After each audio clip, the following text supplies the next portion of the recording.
Бұрын адамдар динозаврларды баяу әрі ақымақ деп ойлайтын.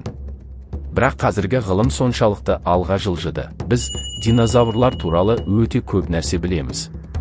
Мысалы, біз динозаврлардың жалаңаш болмағанын, және бәрі бірдей қауырсынды болмағанын білеміз. Шын мәнінде, динозаврлар туралы қоғамдық көзқарас өзгергенімен, адамдардың көбі әлі де ежелгі фауна, әсіресе динозаврлар жайлы көптеген нәрседе қателеседі.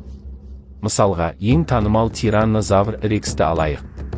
Бұрын адамдар оны ақымақ, баяу және жалаңаш деп ойласа, қазір көпшілік оны күшті әрі қауырсынды жыртқыш ретінде елестетеді. Оны қауырсынмен бейнелейтін көптеген арттар бар. Бірақ бұл заманауи көзқараста қате. Тираннозавр рекс қауырсынды болмаған. Оның қауырсынды туысы наногзавр болған.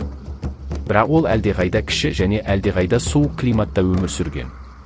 Ал тираннозавр және оның басқа туыстары, мысалы дасплетозавр немесе альбертозавр, жылы климатта өмір сүрген. Бұл